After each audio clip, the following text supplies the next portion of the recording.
Well, thank you all for coming. I'm Srinath Ikar. I'm the department head for Mechanical Aerospace Engineering here at NC State. And welcome to the Dr. Zorowski celebration. This is ahead of the inaugural Zorowski lecture in mechanical engineering, which Dr. Zorowski really wanted to be here for. And a little bit background on this about just before the pandemic, I think February or January, and Mike and I actually had a lunch with Dr. Zorowski at David's Dumplings, if I remember right. And we were talking, and he was really keen on seeing this lecture and being there for the first one, especially. And we discussed who to invite and what kind of lecture he wanted and all the logistics. And 1 month later, we were completely shut down and we couldn't do anything about it because that plan was to do it in April 2020. And of course, 1 year passed by with masking and vaccine awaiting and all that stuff. And when we started talking about it, unfortunately, Dr. Zorowski is gone. So April at this year, when he passed away. So I said, well, if the fall semester is going to be on with face-to-face seminars, we should certainly do a seminar as soon as possible and celebrate his contributions to MAE and NC State here. So that's the reason why we are doing this. He really wanted was a spring semester every year lecture, but we are doing the inaugural one this fall, and then the future subsequent ones will be done in April every year, and we'll be inviting people to come and give the Zorowski lecture every year in April. So that's the plan. Just a few things. I did not know Dr. Zorowski until I came here to be a department head. And the first year I remember I saw his name on the instructors list, and I asked, I think Jeff Eisen, who is Dr. Zorowski? And Jeff kind of gave me a brief introduction to him, and he said he's retired in '96 and is still teaching. That's what Jeff said. And he also was the reason the China exchange program was started, where Jeff used to go with Dr. Zorowski. So then, of course, I started meeting him. I think we had 3 meetings from 2019 to 2020 to discuss the future of his scholarship. And then I started meeting him, and a lot of great stories. He would tell a lot of stories about how he came to NC State, and I think Kathleen will share some of that. But it was really interesting to talk to him. But one of the interesting stories I heard was I was invited by our advancement office to give a tour to a bunch of Indian Americans who got their master's and PhD in the 60s and 70s at NC State. So I said, okay, I'll give them a tour. And I was touring, and one of them said, I took them to the senior design laboratory downstairs in the machine shop, and I was showing them what we have. And they said, when we were students in the 60s and 70s, this was the Deep South, and they would go submit a work order at the shop, and the shop people would not do it because they would not do it for colored people. And Dr. Zorowski apparently stepped in and said he would go and he would get the job done for all the Indian students. And they almost had tears in their eyes when they said, oh, I couldn't have finished my PhD without Dr. Zorowski's help. So that was really touching to hear that. And of course, in my last meeting with him, we were talking about his scholarship, and he was passionate that somebody who talks about real design and design intent, and he talked to me about the books he was writing still. I think he's co-authoring with Kathleen is working on it. So a lot of great stuff that he has done over the years, and considering that he was teaching 20 years after he retired in the department and making major contributions through the China program and things like that, was really exciting to hear. And of course, this is something that we are excited to have as part of the mechanical engineering series. One more thing that was discussed in the alumni just after he passed away in the advisory board, department advisory board, that we have a new design and innovation center in the department that we created, which has meeting rooms and collaborative areas and all the stuff. So our alumni group wants to get it named as the Carl Zorowski Design Center for students. So most probably Mike and I will start doing some campaign, working with our alumni board and friends of the department to see if we can get that fund raised so that we can name that. I gave a tour to Kathleen about the space, and she was really appreciative of what she saw and said Dr. Zorowski would really love it to see. I have seen that. So that's something that's on the burner. Without further ado, I want to introduce Dr. Louis Martin Vega, our dean, to talk about Carl. He knew Carl in other ways, and I would be love to say a few words.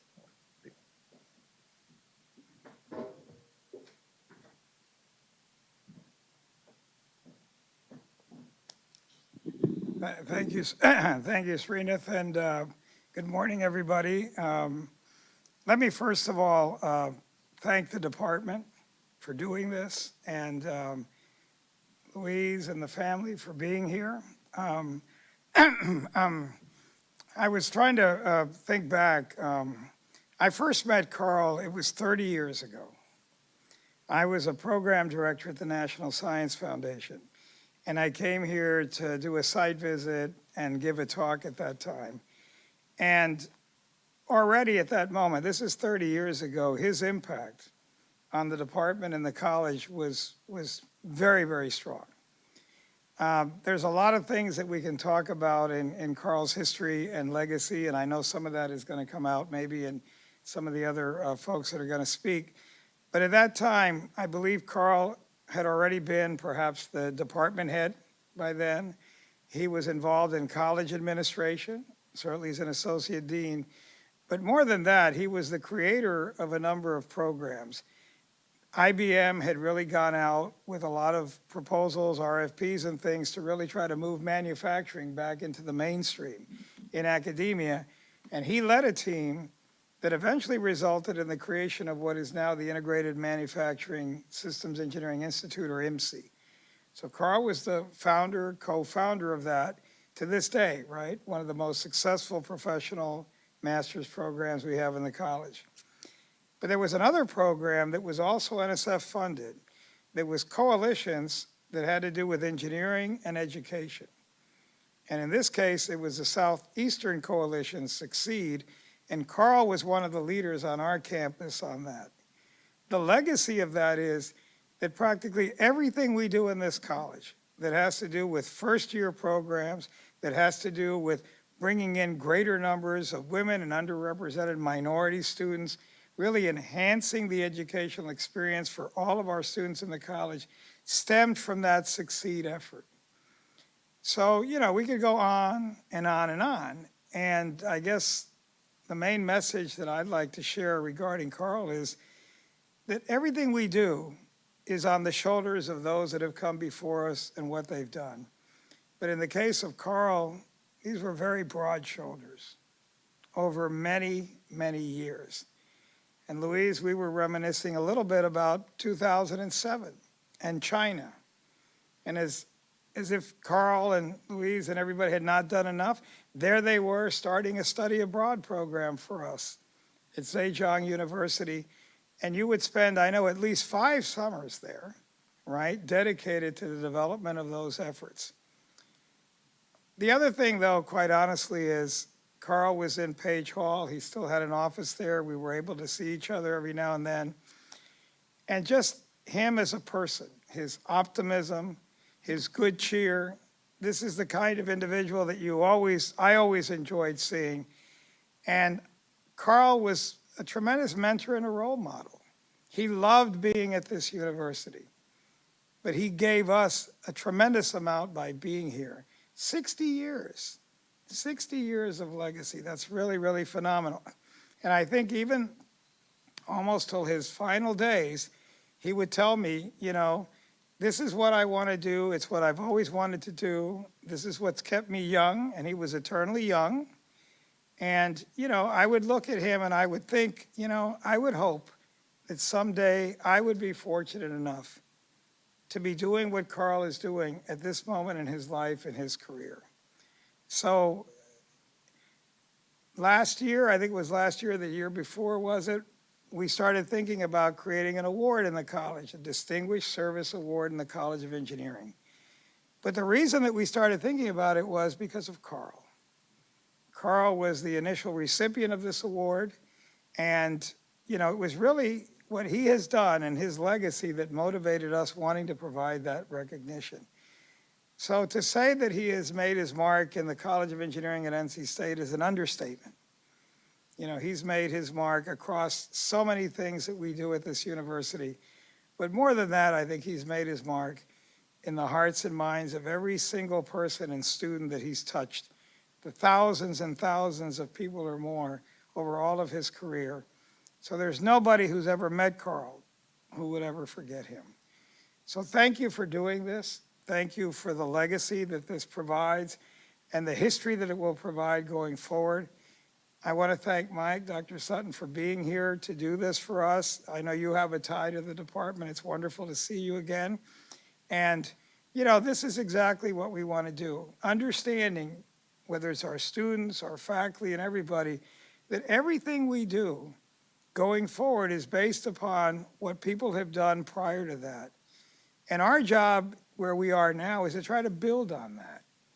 By building on that, we honor the legacy. And in this case, this helps honor the legacy of Carl Zorowski. So Srita, thank you for the invite. Watching these photos go by, there's a lot of reminiscing there, and thank you for doing this, okay? Thank you very much.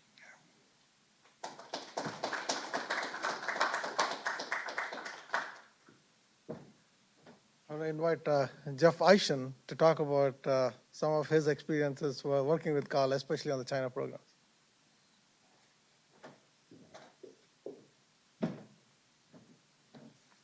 Well, thank you, Srinath. Carl was just an amazing educator and a friend. I miss him terribly to this day. He was always very positive, super friendly, encouraging. He was never in a hurry. He always took time to talk and give advice where it was needed. I've known him for 35 years during my entire career here. And what I wanted to talk about today was mainly the China Study Abroad program that's been mentioned a couple times here. I got to know Carl quite well starting in 2012 when he began to involve me in the program. It was kind of just a chance. We bumped into each other. We were teaching in the same classroom. He was going out. I was coming in. And he said, I've been teaching this class in China for a few years. Would you be interested in maybe transitioning into it? I'm trying to not go as often as I had been. So I said, sure, let's do it. And he'd started this class in 2007. It was a very traditional study abroad program. It was just Carl with some MAE students that would go to China. He taught a statics class. There wasn't a lot of cultural exchange as part of the program in those early days. But Carl was always, seeking continuous improvement and doing more. And so he had this brilliant idea that involved bringing Chinese students into his class to work with the students from NC State, and then to involve a company. He contacted Caterpillar. They had a factory nearby in Hangzhou, China, that would provide us with a design project so the students could have something practical and significant to work on. He made contact with a local professor in the mechanical engineering department there at Zhejiang that helped facilitate everything. And it was just a fantastic program. These kind of programs are very difficult to put together. There's a tremendous amount of work that goes into just getting set up for them. Once you're there, it's fairly easy, but just getting all the advanced work done is tough. There's a picture scrolling by of Carl with a group of students standing in front of a Caterpillar tractor. It's a large four-wheel loader. And that's kind of the essence of the program. So you'll see Carl, you'll see a group of, what easily identify as MAE students. You'll see a group of Chinese students in the picture. You'll see Professor Gu, who is our contact there at Zhejiang University. So MAE students, Chinese students, an international company, all part of the same package. Now, another brilliant part of the program was it didn't only involve engineering students. you know, if you send a group of engineering students on a trip, may not be super exciting. So the program was also open to all students across the university. So there were courses offered that were not engineering as part of the program. In fact, Lisa Marshall's here from nuclear engineering. She got involved with the program. She taught a course called Geographies of Energy. Clifford Griffin from political science, I don't see him, but he'll probably be here later. He actually was the director of the program for many years, and he taught a course in international relations. And we also offered a Chinese language course, so our students could learn some Chinese while we were there. Then in the early days of the program, the business school was involved. Faculty from the industrial engineering department were involved. So all these were very unique aspects of this particular program. Now the course that Carl developed and then I kind of took over was called Mechanical Engineering Design. It was another kind of, you know, brilliant stroke that Carl had. It was a class in very practical design engineering that filled in a lot of gaps in the curriculum. I thought I'd had a pretty good education in mechanical engineering, so I decided to take this class of his and just see what it was about because I was going to teach it. And it was just an amazing course. I mean, the examples he had, the practical examples involving dynamics of fighter jet ejection seats, vibration isolation, railroad car truck dynamics, motor load matching, circuit breaker dynamics, torque converters, fluid couplings. These were all topics that were covered in this class that were likely not covered in our more traditional courses. So he was just an amazing mentor to me, I mean, getting me kind of ready to teach this class. As the dean mentioned a bit, Louise, Carl's wife, was a very important part of the program. She was right in there with him every step of the way. We'd have meetings every evening to discuss, you know, the day's activities and how all the students were doing. You know, some of these students had not only not been on an airplane before, but, you know, had never been anywhere close to going on an international trip. So it was just a huge experience for many of these students. I remember the first time I was there, Carl and Louise came over and made the whole trip to China just to make sure that everything was okay, that I'd met all the people that were involved in the program there. And Louise asked me, I think it was in the evening, she said, "Would you like to go for a hike in the morning, tomorrow morning?" I said, "Yeah, sure." And so there she was, pretty early in the morning, ready to go, and she took me on a hike that was called the 1,000 Steps. It was basically straight up a mountain, and we did that. I think it was almost like I felt like it was like a little bit of hazing, you know. It's like, is Jeff really ready for this whole thing? But it was wonderful. And then I did the same thing with the students every year. That was one of the first things we did. It was a real bonding experience. Now it didn't end there. Carl in 2014 developed a very similar program with Volvo in Sweden at Chalmers University. So the program is kind of replicated, same thing. MAE students from Chalmers University, Volvo, an international company. And about a week before Carl and Louise were going to go, that summer, Carl and Louise were going to Sweden, and I was going to China with Clifford. He fell ill.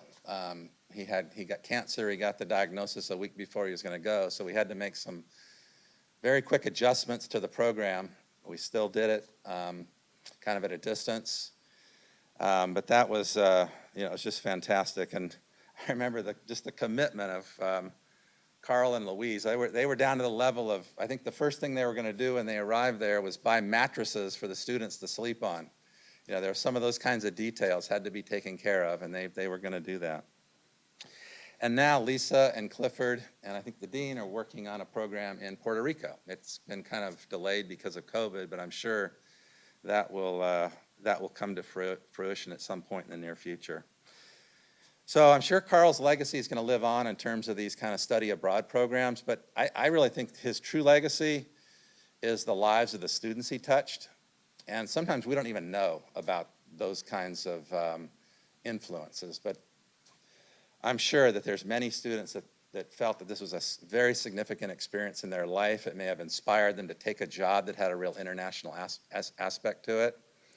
And there were just many opportunities for that. And so thank you very much. And I'm looking forward to Dr. Sutton's talk.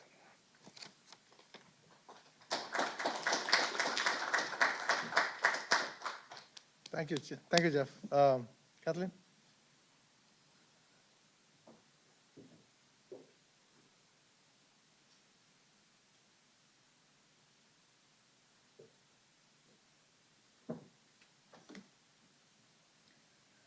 I am very honored to be here today to witness the start of this program. My father would have been very, very proud of this. He was a man who worked really hard at everything he did. He had to be the best. And from what people have said here today, he did it. He wanted to be the best son. He wanted to be the best student. He wanted to be the best husband, the best father, the best teacher, the best race car driver, the best rose gardener. Anything he tried his hand at, he wanted to be the best.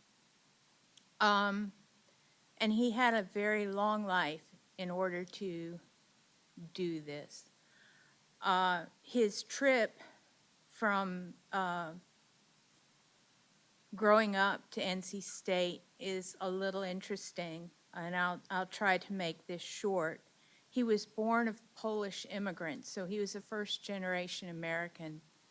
And as a result, he spoke only Polish until he really started school. And this created some problems in that he learned to read by memorizing words.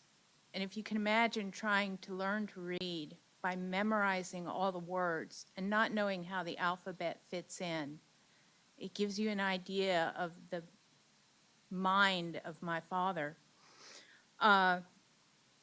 He graduated second in his class.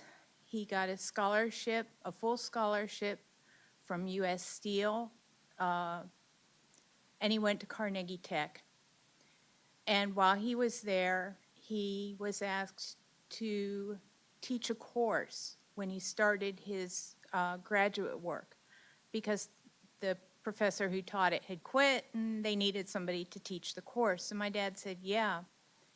And he decided he liked it, and in his words, he said, it was a pretty good gig.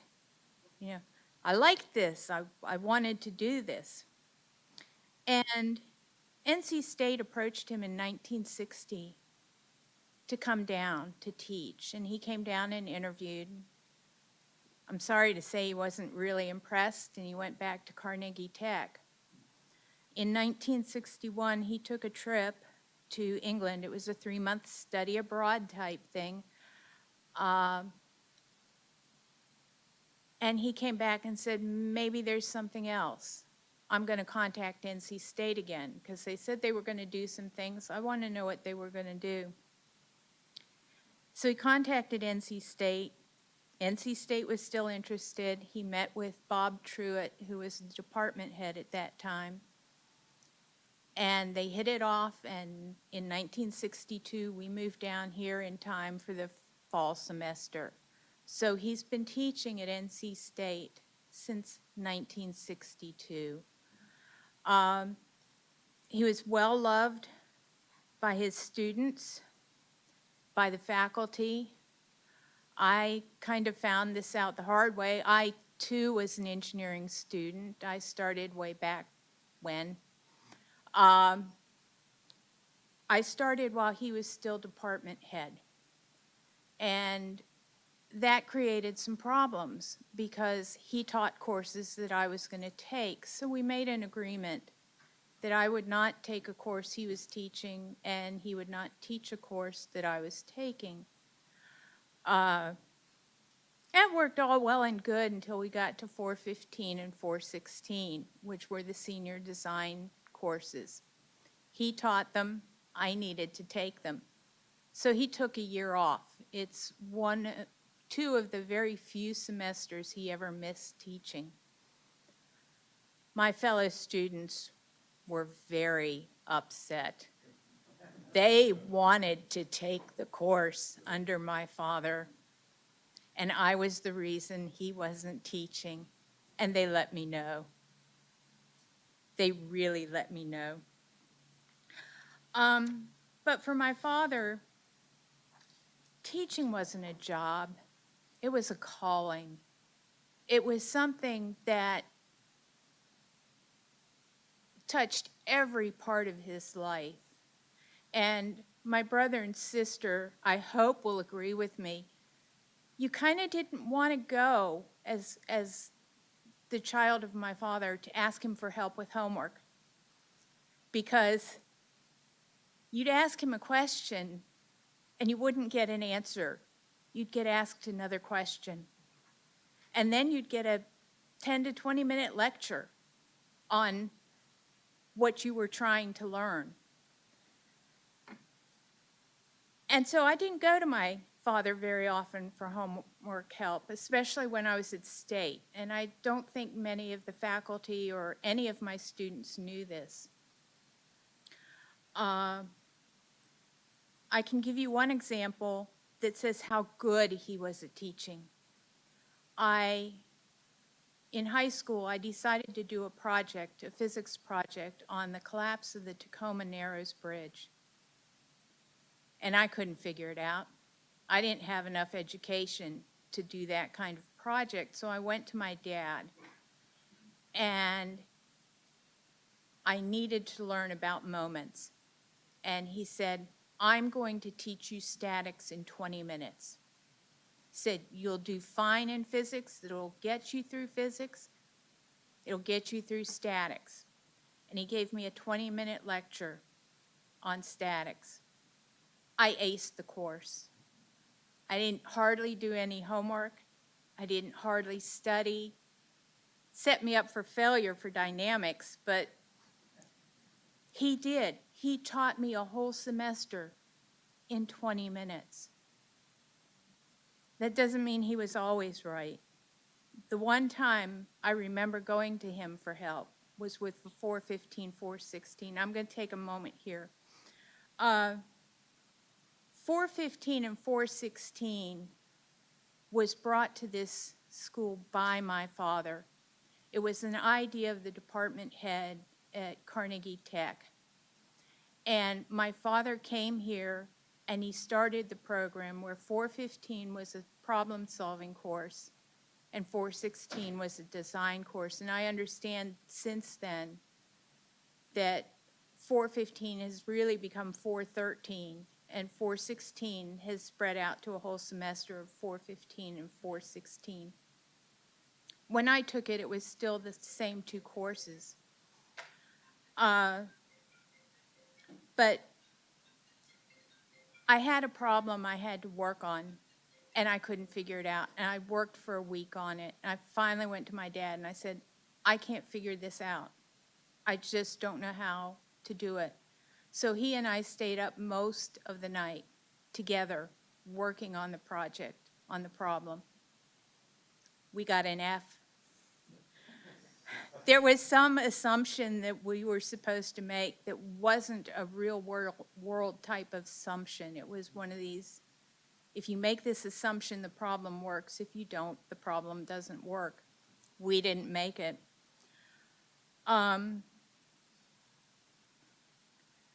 But I think that's one of the biggest legacies he's brought to NC State. I know there's all these more recent programs, but when he came in here in 1962, there was no 415, 416.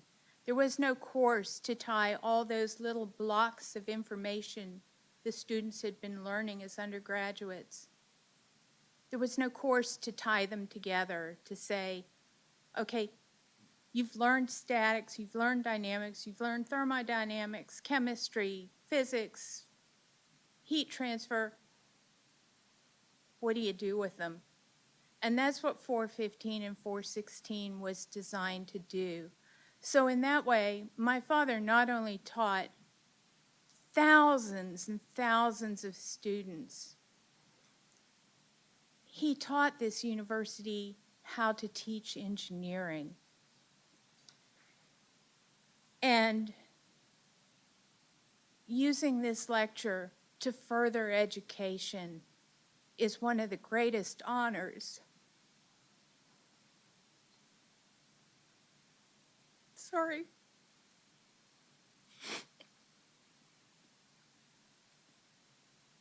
One of the greatest honors you can bestow on my father. Thank you.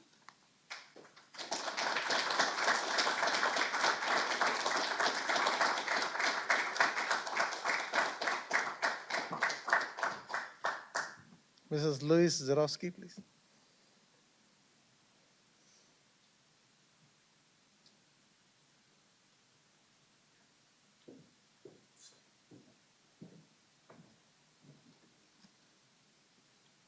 Good morning, Dean Martin Vega, Dr. Eckad, Dr. Sutton, faculty and students. Dean Martin Vega and Professor Eckad, thank you for bringing to fruition Carl's dream of having engineers who have distinguished themselves in some unique way come to the campus to talk with students. Dr. Sutton, you are the first distinguished lecturer, and I hope there will be many more to come in the coming decades. I always said that students were Carl's best medicine.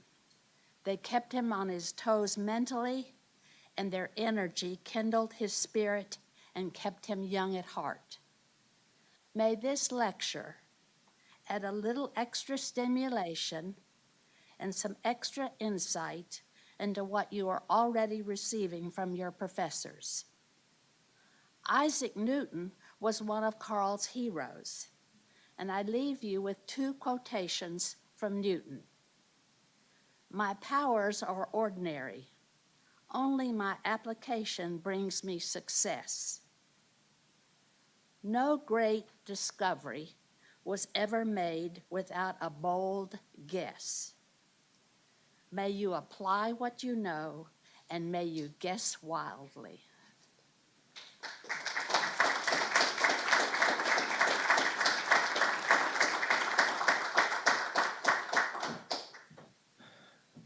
Thank you, Luis. Now we're going to start with our inaugural Zorowski lecture, and Dr. Yong Zhu will be up here to introduce Dr. Michael Sutton.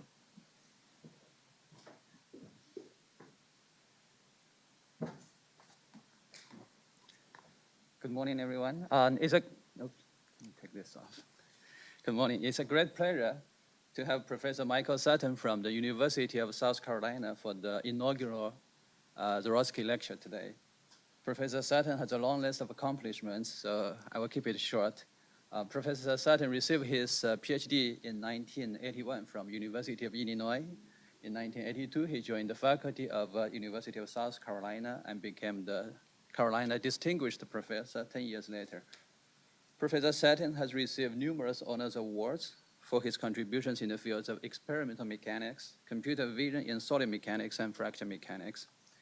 A member of the National Academy of Engineering, Professor Sutton is one of the inventors of DIC, digital image correlation method. DIC has been widely used from civil infrastructure to composite materials to biomechanics. It is fair to say, wherever there's a need to measure deformation, there is DIC, and there is this name, Mike Sutton. So let's welcome our distinguished speaker today, Professor Michael Sutton.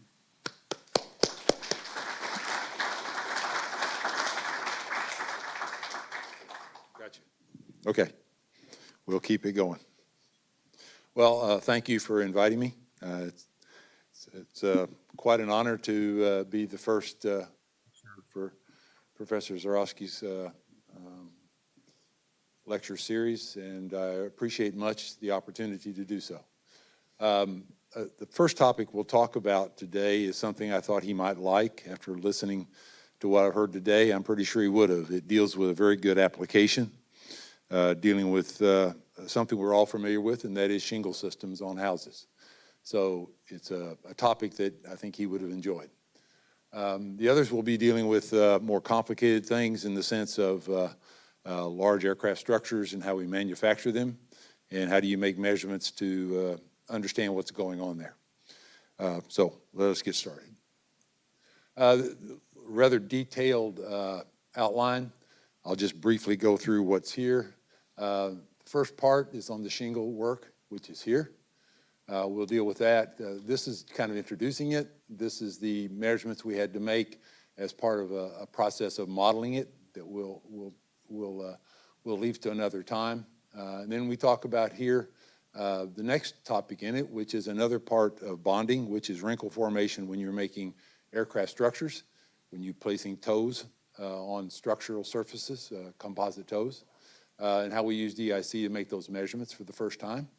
And the last part deals with the modeling of this, which I'll actually show, and that deals with how do you predict when they're actually going to fail? When are they going to wrinkle? When is the toe going to hit the surface and not stick, but pop up? That does cause problems because in thermal sets, once you cure them, you can't fix them. You have to throw them away if they're not any good. Thermoplastics, a different story, but they're not typically used today. They're working on it for aircraft structures. So that's kind of the background for it. At the very end, if I have time, I may or may not have time for this, I'll talk a little bit about DIC, where it came from, and a brief history for it. Acknowledgements on all the folks that I've worked with on this. I'll leave it brief and just say that the shingle work was with a group of students and Professor Mata in civil.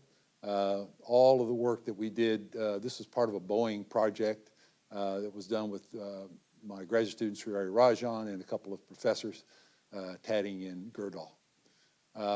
You'll see through the talk these boxes with numbers in them. Those are references toward the end. I did leave a copy of the lecture. If any of the students want it and want to find the papers, you can get the copy from somebody on the faculty, and you can look up the references if you have an interest. So that way you can track down some of the things if you're interested in it. So shingles first. Shingled roofing structures are common. This is after one of the recent hurricanes. You can see that there's significant damage. In this case, here's another one. Shingles themselves, the way you place them on a roof, these are called 3-tab shingles because they split them in 3 locations. And then they place those one after another, shifted over half of one of the tabs. These are called tabs. And then they try to bond them to the one below with a sealant layer from the bottom. Made of asphalt with fiberglass.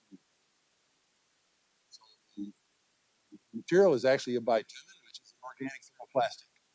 Those that are interested, this is actually something we use. In fact, it's thermoplastic. We can take it off of the shingle, the layer on the bottom, and do studies on it separately by reprocessing. So it works very well for that. These are called 3-tab shingles, and the layer itself below is 12 point. It's about half an inch from the front edge. That's where it's located, and it's also about half an inch wide. And that's all the holes that top the surface to the bottom. So one shingle to another, that's thin layer. What you're going to see, if we could see it, you can see here, the wind is blowing at 150 miles an hour across here. So it's a very high-speed wind situation that we set up. As part of that, you can see that most of the shingles are laying fairly flat. You can begin to see wrinkles forming. The entire structure is the same structure as you would have in your house. It's the fiberglass impregnated shingles on top with a layer of plywood below bonded to the structure of a roof. Here you see the edge of the shingle has begun to lift up. This one has also begun to lift up. This is about an hour and 40 minutes into the wind. We had ear protection on because it's very loud in this kind of a wind situation. After about 2 hours, this shingle blew off. It rose up. This entire shingle failed. It pulled back, and the entire back side of the structure blew off. So at that point, we saw that in this case, this edge came up. The whole shingle did not, just the edge. And as the edge came up, it separated across the lower level And then once it separated, it rolled up and then caused the cascading failure downstream. That process is going to be important, as we'll see a little later.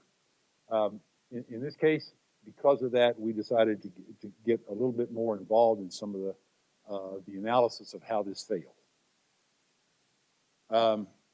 Though we didn't see it in the shingle video, the tab cutout arrangements had higher uplift displacements on the edges. You did see a little bit of that. The separation occurred, and that separation occurred as the edge lifted up and slid across the failure all the way across sequentially. The work of Paterka and Cermak were done in the late 80s, early 90s at Colorado State University. And as part of their work, they did low-speed wind studies, and they did not really study the uplift variability across the shingle that we saw. They noted it, and they said something about it, but they didn't pursue it. So we decided to pursue that. Here's the original model that people used. It doesn't work real well for predicting what's going on because this is a two-dimensional model. This is a beam on elastic foundation.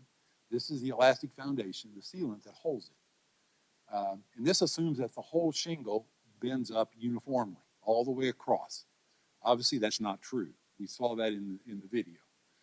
But as a first approximation, it works pretty well to give you an estimate. So you can imagine a layer right down the center as if all of it came up uniformly. And then you would apply pressures. The pressures we'll talk about in a little bit more. These pressures are the uplift pressure caused by the wind flowing across the top and pushing on the bottom as it lifts up.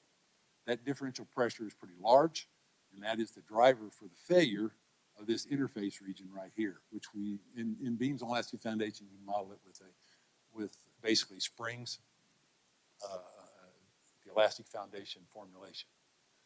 So we did some of that too, and we had a couple of references on that, and that was done before we realized just how significant the uplift on the edges was. But it works well for a good approximation as a starting point. Our next part of this was to actually do some experiments. So we built within our laboratory using a low-speed wind tunnel that goes to a max of 200 miles an hour.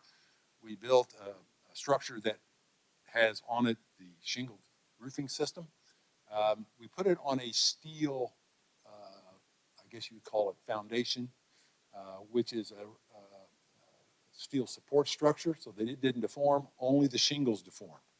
And that gave us a way to measure the shingle deformation without worrying about the underlying structure deforming. So we could figure out exactly what was going on without having to worry about trying to model the entire lower structure. Here it is. Briefly, here are the cameras that we developed the stereo DIC for. There are two cameras here.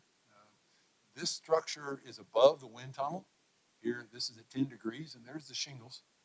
We shingled the backside here too, but we're mostly concerned about this area right in here as the wind blows out at 150 miles an hour. We don't heat it. We use low heat lights so it doesn't warm the asphalt type shingle system. And we use the stereo cameras to take images every 1 second after starting the experiment. We acquired that data during 150 mile an hour winds for 2 hours. This is set up. You can get a variety of information about this. When you do image correlation, the International Digital Image Correlation Society requires you to specify exactly what you used so people could repeat it if they wanted to. And this is the information you would be asked to provide in a paper or any publication dealing with DIC so that people could go back in and analyze them the way they wanted to. And they could do it following this procedure and try to duplicate what you got, or they could vary things and see how it changed their response. You can also get more information about it at this site up here, one of the companies that provides the software. So the next part is we'll show you some of the shapes we measured. We used the stereo DIC, which measured the three-dimensional displacements of the surface. It also gets surface strain field, but I'm not even going to show that. It wasn't relevant to what I was going to look at here, so we didn't bother with the measuring the strains. We just measured the shapes over time. And we wanted to look at those and see if they looked like what we saw in the video. And here, you can think of them, if you want to model it, since we're measuring it in individual times, 8,400 seconds, at that instant, As long as there's not any dynamic effects going on, you could call that a rigid body instantaneously, put that into a fluid model, and actually calculate the pressure distributions. Works really well and eliminates some issues with trying to get the material properties. And we found out it works quite well, and there is very little dynamic effect. This happens very slowly. The uplift is very, very, very slow. There's no dynamic effects to speak of. It doesn't vibrate. The shingle just lifts up. Here's what they look like. The cool part, these are all the different times. Here's the initial shape. Notice there were, after just a short period of time after we started, there was a slight uplift already at the locations here. Over time, it lifted up like this, and it almost had a wing structure like this. Slightly different than we saw in the video. Notice here, these ends stayed down, but the uplift was actually higher, slightly inboard from the edges than this. So these are actually the shapes we imported to Fluent to measure the pressure profiles on there. And you can tell here, the pressures are going to be higher here in these locations than they are in the middle. They're clearly not going to be the same because the uplift is going to be different due to the different shapes. The process for doing this was a bit difficult, to be frank with you. It's much simpler today. The company we work with, the Correlated Solutions, has modified their software to make this easier. We had to go through a series of processes to convert the measured data into an interpolated form to get the data at the nodal points so we could input that into, in this case, Fluent, which is an ANSYS software package. It's embedded in there now. The layer, 2.8 millimeters thick, that sealant layer that holds it down. So we imported these shapes eventually into Fluent and then analyzed it. And had air flowing across it at 150 miles an hour for different shapes and measured the pressure profiles on there to see what was going on. So that process today has been pushed also in not only into Fluent, but into ANSYS and Abacus and other programs to make it easier to model these things with the DIC data. And that's a big area today. The integration of these two different technologies, imaging and fine element, continues to go. It continues to be, it's an evolutionary process. Here's what we see. This is right when we started. We didn't, this is just the edge view. I'm showing you two-dimensional view for right now. What we see is, as it hits the shingle, the edge of the shingle, the flow coming out of the tunnel rises across the 10-degree angle of this low slope roof, hits the front edge, and causes, of course, a stagnation point. As it goes over the top, it causes a separation layer. That causes a change in pressure locally, which tends to uplift the shingle. This was seen in a separate paper by a fellow that published this in 2018 for an entirely different application. He was looking at steps in materials, not this particular one, but the idea is similar. So what we saw in Fluent with our shape was consistent with what we saw before. Our goal is to get the full field pressure distribution all the way across the shingle with different shapes. Here's what it looks like later. This is with uplift of 7 millimeters. Look at the size of the layer here. This is a recirculation zone under the shingle. The pressures here are quite high, pushing it up. The separation layer on top is low pressure, pulling it up. The combination is what's driving the shingle to continue to uplift. Haven't seen much of this before. Shingles are a unique area to work in. Here is what they look like in color. This is the, oh, sorry. Going too far. Way too, there we go. Here you see this is the bottom surface with the very high pressures. Notice the high pressures are where the wing uplift shape was most prevalent. The top surface, we just see a fairly uniform uplift pressure on the top. So this evolves. I'm pretty sure that video is not going to work either, so we'll go past that pretty quickly. But these are the pressure profiles we got. This was the early work of Peterka. These are the dash lines. This is our data for the 1 millimeter, 2 millimeter, and 3 millimeter uplift. His was done differently. He didn't have a sealant. He just put a brass underneath the edge to hold it up a uniform amount. his velocity flows were very low, 30 miles per hour. Ours were at 150 miles per hour. So these are normalized pressures. So you can see the general shape is about the same. We ran this at 10 meters per second just to try to match up with his. And we gave generally the same general trend that he got. He had 3 data points, and we have a lot more, but the general trends were the same. And that was taken in the middle where he took it for comparison to his data. And this is data across there, and these are the edges. The green is on this edge. Notice how high the pressure is here.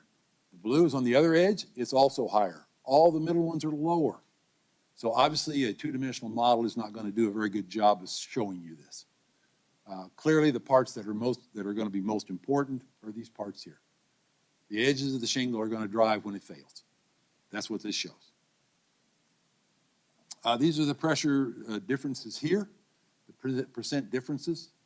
And what you see is, like I showed earlier, these are what, 55% higher than what you would expect from an average value. They're higher than the average by 50%, 55%. The middle ones are only slightly higher than an average value that you got from other predictions. So the net result is, again, the edges are most important. We continue this with looking at the suction pressure on top, and as you uplift even more, that's this sharp peak in pressure, and it drops off. If you don't have much uplift, it goes up a little, but then it's fairly uniform. So as the uplift increases, the local pressure increases substantially, causing much more likely to fail that sealant layer, which is right there. You can see it being stretched out. Eventually, this one did not fail. It kept right on going. It was strong enough to hold all the way up for 2 hours. But multiple ones also failed at these pressures. The pressure here is pretty high. It's around 2,500 PSI. So it's a pretty substantial load that these shingle systems have to hold. So summary of this is here. We did these initial studies. We found out what the pressures are. We have an idea of now what these sealant layers have to do to survive in hurricanes. We've also done these to 200 miles an hour, which is the upper limit, and we get similar results. Things are going in the same direction. Higher pressures cause more difficult loading conditions for the sealant to survive. Obviously, going back to that picture I showed you earlier, this sealant layer is all this holds this. That's it. Nothing else is here to hold that shingle on and make your roof survive in a hurricane. So how this behaves is critical. And in fracture mechanics, there are 2 parameters we commonly use, energy release rate or traction separation laws, to predict how that sealant layer is going to perform under these kinds of loads. And we use these in simulation models. And that's what we'll see next is our attempt to actually measure the traction separation law for this sealant layer. And that we did that as part of this overall process. So that's next. The way we did it is we actually took, poor student had to do this, I feel sorry for him, but he did a great job. He took a razor blade and took 40 shingles and carefully took off of the bottom of the shingles the sealant layer. He carefully took it off over several hours. We put it up in a ball. We put it in a mold. We heat it up. It forms the mold.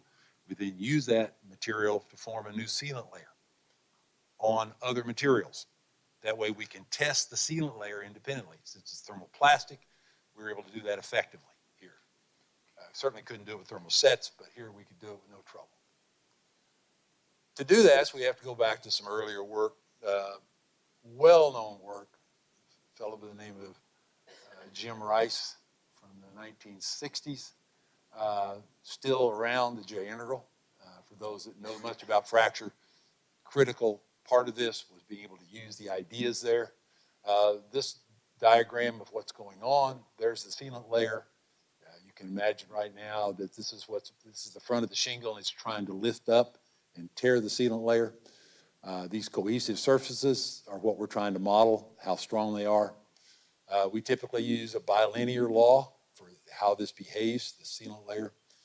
And to get at the shape of this curve and predict the curve, We have to go through a process of analysis. Goes all the way back to the work of Dugdale and Barenblatt in the 1930s and 1940s. Fortunately, there was a group in Sweden, Holberg was his name. In 2008, he showed a way to get the J integral directly from this kind of a test. So this, in our case, is aluminum, and there's the sealant layer right in there. We have two sealant layers. We bond one to the top, one to the bottom, very strongly with super glue, and then we press them together. We hold them the amount of time at temperature that they use for actual shingles, and then we let that sit for a few minutes till it comes to temperature, room temperature, and then we ran the test. To do that, we actually were able to calculate the J integral, which is an energy release rate term. To do that carefully, we had to use stereo DIC to measure what goes on right here. The slopes of this upper one is W prime. Slope of the bottom one is W prime 2 and W prime 1 together are required for this term. This term is a very important term in the energy. So we had to incorporate that, so we had to use DIC or high magnification to get it. So using the background theory, we were able to go and do the experiment. Here's the specimen from a side view. We loaded here. We had a 1/2 inch offset. I think A0, oh, it's 1 inch here. 1 inch offset back to the sealant layer. We had to put a shim here. The shim was important to make sure that the weight of the aluminum didn't compress it too much. If it compressed it too much, then the actual sealant layer would not be consistently deforming under the load. So once we started the test, the shim was pulled out and we ran the test without it. So we just basically load this and take the measurements right in this region right here. Here's the setup. We have two sets of cameras. One on the front, looking very high magnification at that circle region in the previous one. This one is in the back, looking far away at the whole specimen. One of the requirements is that the far end of the specimen could not deform. So that sealant layer down below could not deform. If it did, and we could measure strains there, that's an energy term we're not including in the J integral calculation. So we were able to confirm that the backside of this was not deforming up until the level that it first began to tear, that it's very localized. That's not true for another material, but it was for this one. So because of using two systems, this one to show that the whole specimen was doing what we expected, and this side of the specimen was not deforming, and this one to measure W1 and W3 prime, we were able to get the J integral. These are the system description again. Here's what it looks like on the side of the speckle pattern. Here, there's a 1/2 inch. So you can see the speckles this is the low magnification system. Here, there's the high magnification system. And now you see very close to the crack tip what it looks like. Notice the sealant layer is not uniform in thickness. It kind of goes in the middle. It turned out that was actually very important. That change in thickness as we loaded this up, if we didn't use stereo DIC, caused a 50% error in the data. The out-of-plane displacement was so significant in that layer as we loaded it up and it tried to thin that it caused significant effects in the calculations. We did it with 2D, we did it with 3D, and we found out the 3D measuring all three simultaneously was critical to getting results that were consistent. We didn't know that when we first did it. The student came to me, he showed me this, and he said, look, I'm getting different results. And once I saw what he was doing, I knew what was going on. We then modified all our experiments to use two cameras on both sides, particularly here, because we're measuring at that location. Oh, there we go. So, local, far field, speckle pattern looks very similar, different sizes of speckles. This was done in a certain way, and that was done with a nozzle on a spray gun, very localized spray gun that artists use. An artist system to do that, a very high magnification, very small speckle. Again, the same data we required from the International Digital Correlation Society. They have a good practices guide if you want it. It was published in 2018. We use it every time. You can see the accuracy estimates. The displacement accuracy is remarkable, 400 nanometers. That's the only error we have, plus or minus 400 nanometers for the low mag. For the high mag, even better. The high mag, let's see, this is the high mag. This should be 4.4 nanometers. This is wrong. 4.4 nanometers for that. Anyway, we did it in 3 different displacement controls: slow, medium, and high. We did it at different rates, so we could use different rates to acquire images. Faster if we ran faster, so we get more data. Here's the results. What's important here is the scale.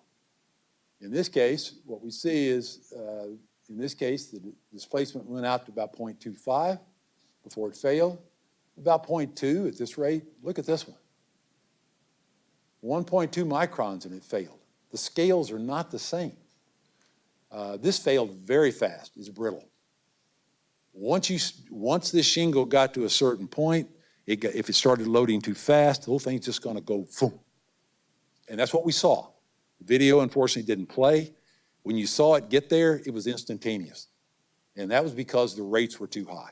This material cannot take those rates without simply fracturing quickly, brittly at the high rates. And you can see it in the data here. These are the energy release rates. This only had 12 joules per meter squared. Both of these were at least 3 times bigger for the slower rates. And the surface is completely flat. There's no ductile tearing. Both of these were ductile. You can see it in the way the material failed at the interface. Just a brief summary of this. Important part to note is that this is pressure and temperature dependent, so we do have to be careful. All this was done when we applied it. We did it with the same pressure required in the field. If you don't realize it, the way they do it in the field is they take your shingle and they throw it on the roof and they leave it. There is no pressure applied except the weight of it. That's not good. What they should do is have a process for bonding it very tightly by pressing it and heating it. If they do this in the winter and they just throw it on your roof, it's not going to bond very well, folks. So if you have a hurricane at the wrong time of year and they don't do it right, you got a problem. There's very weak bonding, and you're going to have problems with the roof surviving. On the other hand, if you do it in a hot summertime, where it's 150 degrees up there, and you lay it on there, even though the weak weight of the shingle will cause good bonding. So just to pass that on to you, putting on shingles in the summer is a good idea. Last topic, wrinkle formation in thermoset toes. Totally different topic. Yeah. Sure. So the bonding that is placed a little with a flap overlay, right, where the air can get underneath it? Yes, there is. Why would they not put the bonding all the way to the edge and Have no idea. That's an installation issue. They tell me that the reason they do that is because when they install it, the people that put it on, that edge, they grab the edge of it, and they don't want their fingers on it because the oils in your finger would cause weak bonding at that location. Does that really make sense? I've watched them install it. No, it doesn't make sense. They pick the whole shingle up and they do whatever they want with it. They could care less. No, they could wear gloves. Yes. So to me, it doesn't make any sense, but that is the standard. Yeah, it's always there. It's a ½ inch. All our data shows you put it right on the front edge. Put it right on the front edge, you have the best chance to survive. By far. It's much better. Good question, and that's an installation issue that remains to be improved. So we saw for shingles that this asphalt layer on the bottom is critical to how it survives or doesn't survive. We have the same thing, oddly enough, for uncured thermoset toes. When they place a toe on a surface, it's very, very soft. It's not like this stuff. The bitumen is actually pretty stiff, okay? Thermoset toes in the uncured state, those that have done composites in here, or whoever's listening, that is extremely soft. You can press it with your hand, and it'll just flow.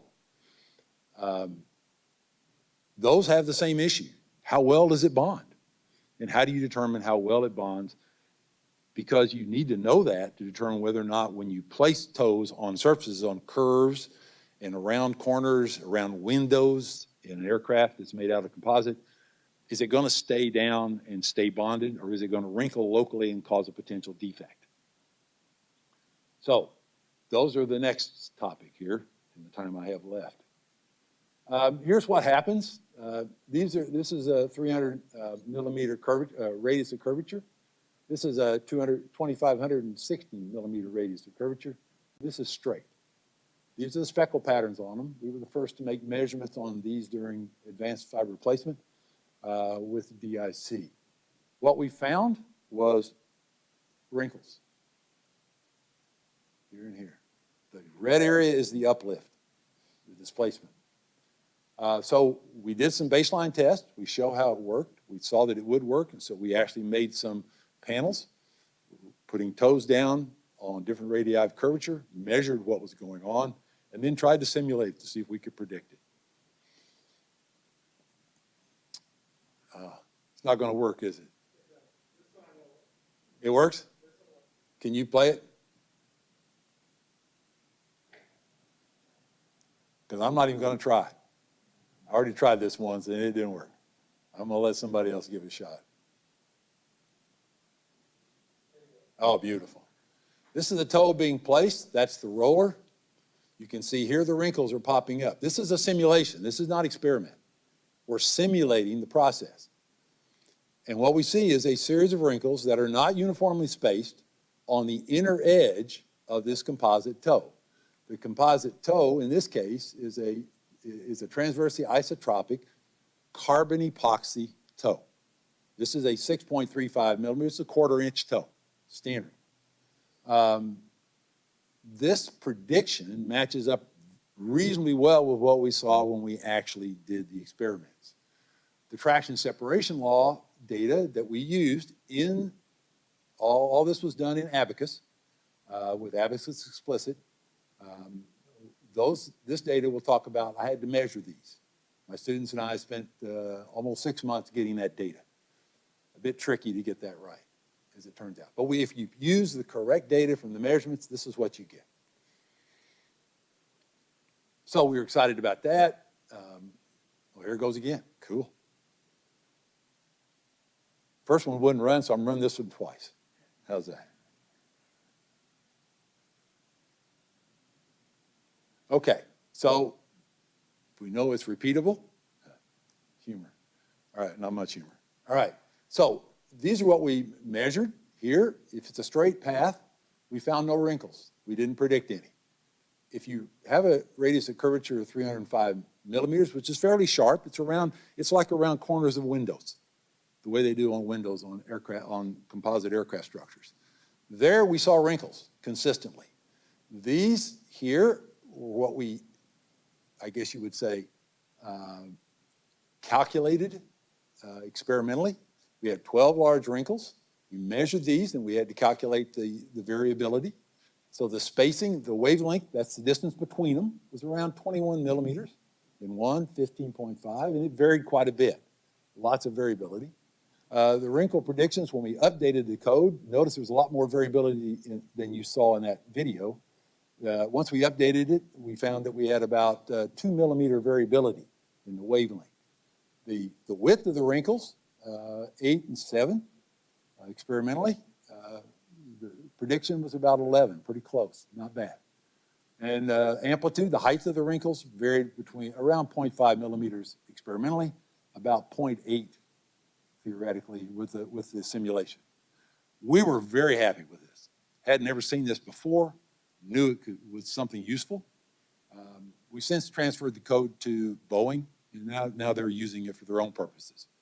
So we were happy with this. We modeled the contact with something in Abacus called sticky contact. I could spend an hour or two on that. I'm just going to say if you haven't seen it, it's worth using. A very effective way to model this. Okay, so now we wanted to briefly talk about the fact that we have this uncured epoxy. We need to measure the traction separation law for it. It turns out that because it's so soft, you can use rigid upper and the upper one is aluminum, bottom one is aluminum, they're rigid. That means I don't have to go through the J integral calculation. I can use statics, and that's all I need. Works out great, okay? And we weren't the first to do that. It was done in the biomechanics community. That's the reference. You'll see it at the end. If you want to look it up, you can get it. It's really, really useful in this. We had to modify it. We'll talk about that, but the idea was perfect. And they used it on glass slides for cells. That's what they were using it for.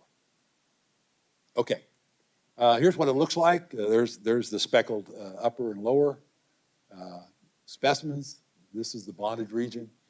These are the fibrils here. It's very weak, very soft, just flows across. Looks like a spider web when you're there's no strength in these at all. You can go up and touch them, they just fall apart. Only in the early stages do you see much strength at all to these very soft epoxies. Here's the force displacement curve in mode 1. That's the opening mode.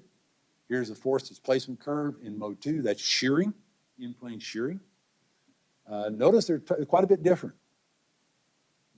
Only about 35, 40 here, and it failed. Here you got to go to 120. Much higher load. Displacements are much larger in shear before it finally failed. Here's the traction separation laws. Totally different. No comparison here. This, in mode 1, goes up fast and then dies. Energy release rate about 120. This one is tough. Stayed tough all the way up, all the way down before it finally failed. More than double. Much tougher in mode 2 than it is in mode 1 for this stuff. That's what we used into the code that we predicted what was going on. Okay, summary on these. Very quickly, one of the things I should mention to you, this is only a 10 micron layer. The toes themselves are about 0.16 millimeters. The layer where it's failing between the fibers is extremely small. It doesn't run out into the fibers. It stays right in that layer between them. Every case we did. That's really good news. That makes analyzing this a lot easier, okay? So it's very consistent in the way it failed.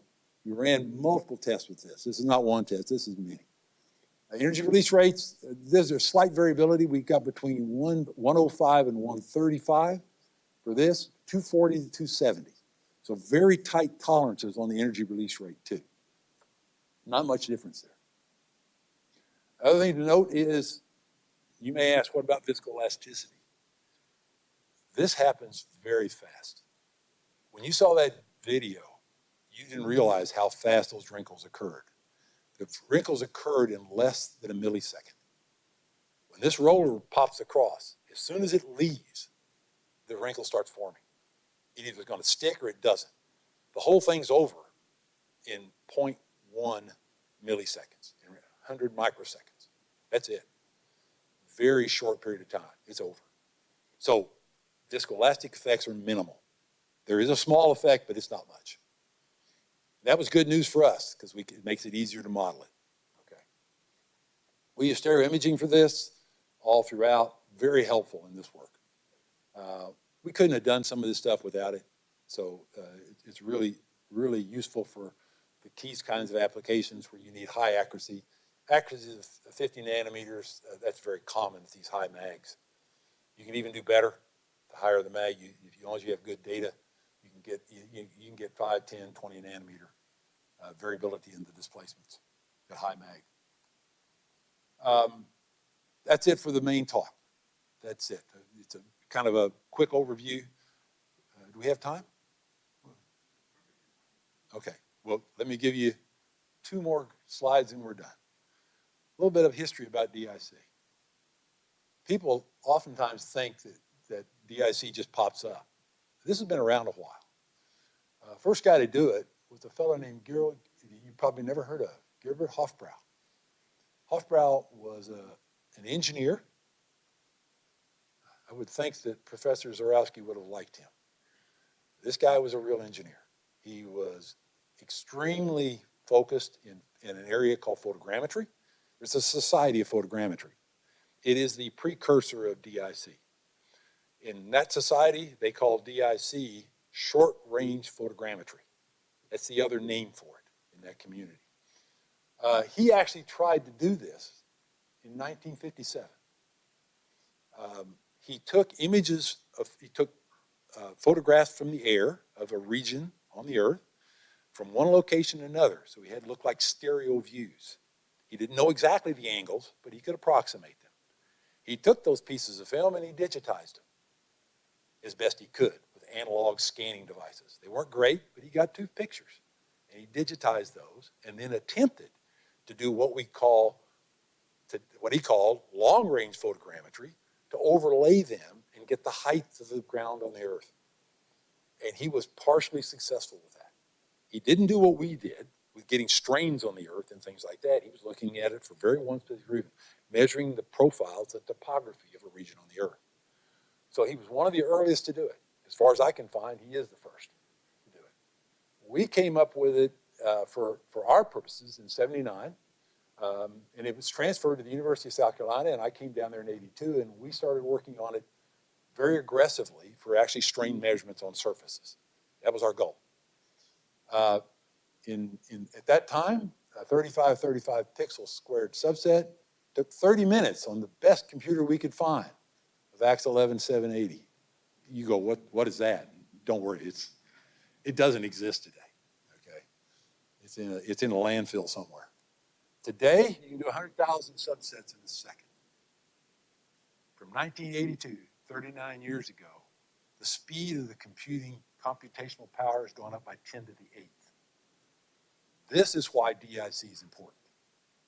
Were it not for the incredible improvement in computer technology, DIC, its power would be far less. It still works, but now it's fast, incredibly fast. So you can do a lot in a hurry with these things. Analyzing the data, it's remarkable what's possible today. We ran the first stereo experiments in '88, '89. I'm sorry, keep hitting these things. 88, '89 at USC. All this was 2D. 3D we did in '88, '89. For those that are interested, I'd be happy to talk to you about Dr. Charles E. Harris at NASA Langley. Nobody knows his name around here except a few. I think Fugo Yan knows him. Very important in the history of DIC. He was the first person to recognize that we needed it for aircraft structures. They're curvilinear, they're complicated. He asked if we could develop a technique that could be used on aircraft structures to measure strain fields on them as they pressurize them, as they go up to 35,000 feet. Could we or not? And so we did. That's what we did, and it was because of him.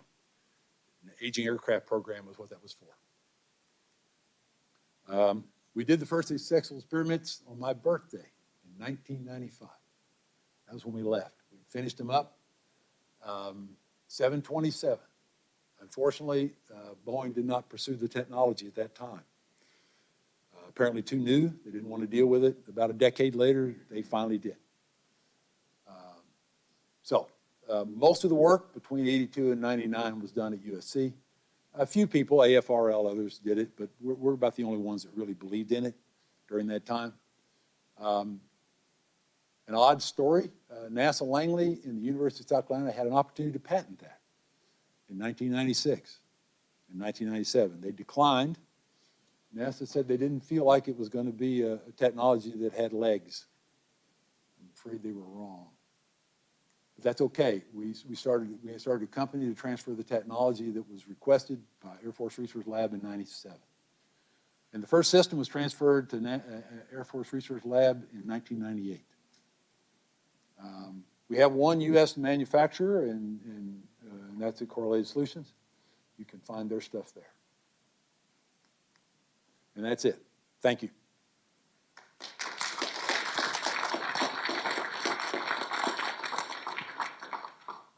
And if you have any questions, be happy to answer.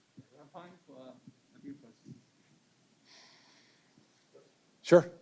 The wrinkle phenomenon, is it due to the deep bonded qualified pocket? It's actually the carbon fibers buckle, and they're so stiff But if they start buckling on the inner edge because they're compressed and the bonding is not enough, it'll actually buckle and pop it up. Yes. It's basically because the modulus is too strong. And if you don't have enough bond, it'll simply pop up. So you got to have enough to do that, and that's one of the issues with it. You can't. None of the none of these epoxies will hold it for very sharp radii. If you get too sharp, it will always pop up. The whole inside will just pop up. It'll debond the whole thing. So you have a limit on this. We found for this material the limit above. If you could go at a radius above this, and the limit is 1 meter. If your radius of curvature is 1 meter or larger, it will not buckle. If it's less than that, chances of buckling are higher, wrinkling are much higher. And that's for this particular one. This is IM something. IM7. Yeah. Yeah, I have a couple questions. One is on the wind tunnel test. Yep. Did you try the shingles at an angle? Because there's no guarantee the wind's going to go No. straight up. Right. So is there like a shearing rate that could affect the? Yeah, you can get, we didn't do that. We didn't follow those tests, but you certainly could do that. There are indications that if you're on the edge of the roof, if you're in the middle of a roofing structure, of course, the angle, it doesn't do much, but if you're on the edge, it does. You begin to get flow underneath them, and that can cause variable uplift. Could cause problems on the edges. We just didn't look at that. The other question I have is on this traction separation. Yep.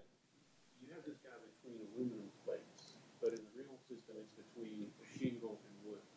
Is there an issue in translating that data from the aluminum test to the real problems where you have two different substrates?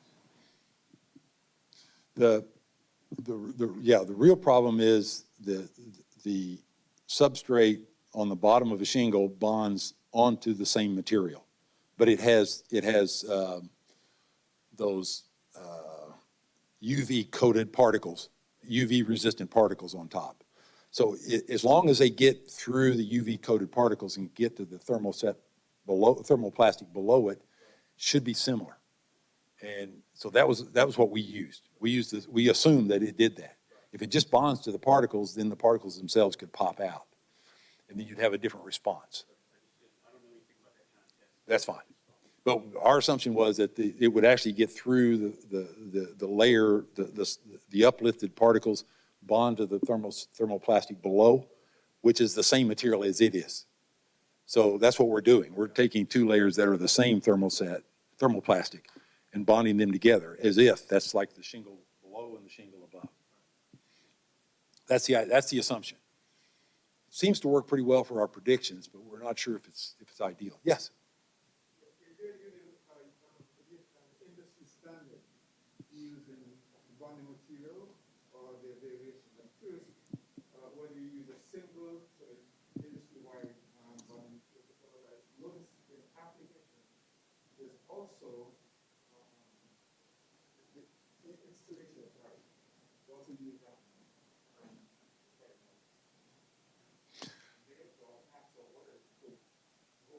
Yeah, I didn't even talk about the nails.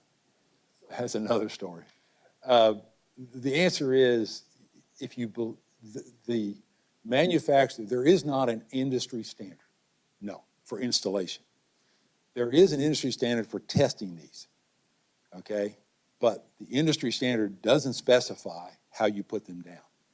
So you can test them one way in the lab, and you can put them down a different way in the field. Are they going to match? They're not. They have to be consistent, and they're not right now. The consistency is that whatever they do in the field, they do in the field. And you have no idea if they're going to do it the same way. And if you have people that aren't educated and do not well understand or even know what an ASTM standard is, they're not going to follow that. There has to be guidelines that have to be driven out into the field and forced upon the folks that put your shingles on. And that hasn't been done yet. So you get a wide variety of methodologies used to put down shingles. When they put them on my house, you know where I was. I'm there watching them all day. You didn't do that right. Hey, get over there and push on that. okay? Because I know what needs to be done, but most people are not even there when this happens. So they take the accountability and place it on the individuals that are putting on the roof. But frankly, that's not a good idea, because right now there is no standard for that. Regrettably, that's one of the things, we recently wrote a paper, and that's one of the things the reviewers commented on. How is your result, this stuff, this DIC stuff that was published, how is this stuff going to impact the standard for putting these shingles on roofs? It's not, unless somebody is willing to read this and go in and change the standard. And now the standard has to be changed for installation, not just for testing these in the laboratory. And frankly, that's not done right now. And I don't know how to change that, because most of that is done, as you guys know, with the cheapest guy that can put the thing on your roof. You know, if it's $12,000 and that guy does it a certain way, another guy wants $5,000, guess who's putting your roof on? Probably the guy who gave you $5,000. And he's probably using poor shingles and not very well installed. So it's a difficult situation in that regard. I think Professor Zorowski would enjoy the fact that there's this disconnect, that you still have to have the application people, the design people, working with the people that do it in the field to make sure it's done well. And right now, I don't see a lot of that. Yeah. Oh, well, that's this is just close. This is my advisor, Professor Charles E. Taylor, and this is Emmett Day. Both these guys, all three of these guys. That's me, of course, the big ugly guy in the middle. These three people are all presidents of Society of Experimental Mechanics at one time.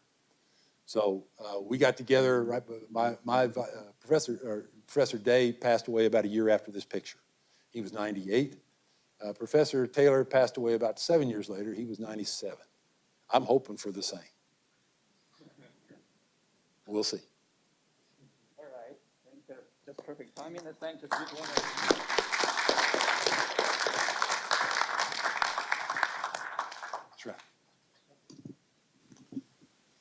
Thank you, Professor Sutton. It was interesting to see shingles in a different way.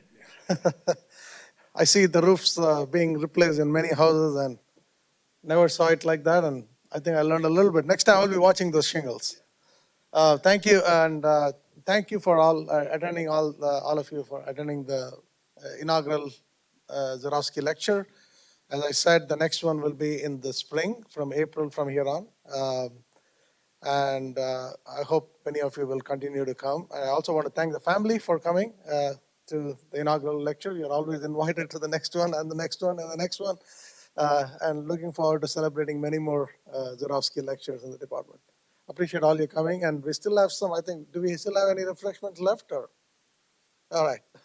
Okay, thank you again. Thanks for coming, and see you next time.